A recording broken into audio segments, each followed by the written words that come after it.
नमस्कार मंडळी. हिंदू नववर्षाची सुरुवात ज्या दिवसाने होते तो दिवस म्हणजे गुढीपाडवा. दरवर्षी चैत्र महिन्यातील शुक्ल पक्षातील प्रतिपदेला गुढीपाडवा साजरा केला जातो. देशातील अनेक राज्यांमध्ये हा सण मोठ्या थाटामाटात साजरा होतो. महाराष्ट्रात तर गुढीपाडव्याचा सण मोठ्या थाटामाटात साजरा होतो. या दिवसापासून चैत्र नवरात्रीलाही सुरुवात होते.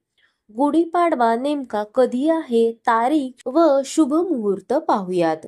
गुढीपाडव्याच्या दिवशी चैत्र नवरात्रीला सुरुवात होणार आहे.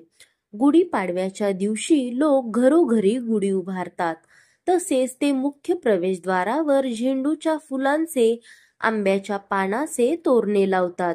याच दिवशी चैत्र नवरात्रीमध्ये देवी दुर्गा मातेच्या 9 रूपांची पूजा केली जाते. तसेच त्यांच्यासाठी उपवास आणि व्रत केलं जातं. ज्योतिषांच्या मते चैत्र महिन्याच्या शुक्ल पक्षाच्या प्रतिपदा तिथीला दुर्गा देवीची पूजा केल्यानं साधकाची प्रत्येक इच्छा पूर्ण होते. यासोबतच जीवनातील सर्व त्रासांपासून मुक्ती मिळते. भक्तांवर दुर्गा देवीच्या आशीर्वादाचा वर्षाव होतो. त्यांच्या कृपेनं साधकाचं सुख व सौभाग्य वाढतं. काही धार्मिक मान्यतेनुसार ब्रह्मदेवांनी गुढीपाडव्याच्या दिवशी विश्वाची निर्मिती केली होती, असा सनातन शास्त्रात उल्लेख आलेला आहे. या शुभ मुहूर्तावर विश्वाचा निर्माता ब्रह्मदेव यांची पूजा केली जाते.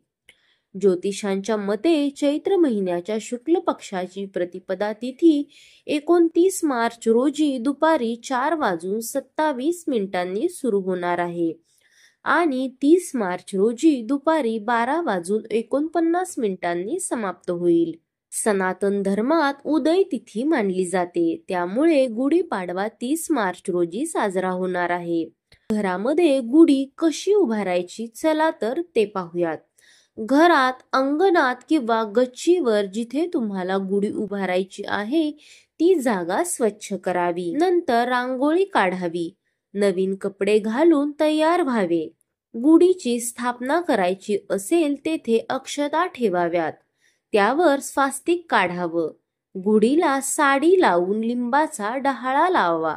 साखरेची घाटी व हार घालून गुढी उभारून गुढीला हळद आणि कुंकू अर्पण करावे.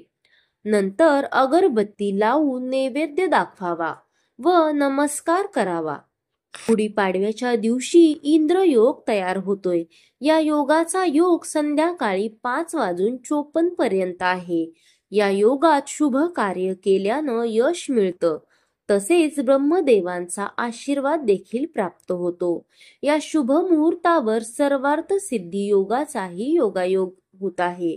30 मार्च रोजी दुपारी 4:35 ते 6:12 सर्वार्थ सिद्धी योग आहे. ज्योतिषांच्या मते सर्वार्थ सिद्धी योगाला शुभ कार्यासाठी उत्तम मानले जाते. तर गुढीपाडव्याच्या दिवशी पंचकाची वेळ सकाळी 6:13 सुरू होऊन दुपारी 4:35 पर्यंत असेल. शिवाय गुढीपाडव्याच्या दिवशी बव, बालव आणि कौलवकरण होण्याची शक्यता आहे. व्हिडिओ आवडला असेल तर लाईक करा, सबस्क्राईब करा व शेअर करा. धन्यवाद.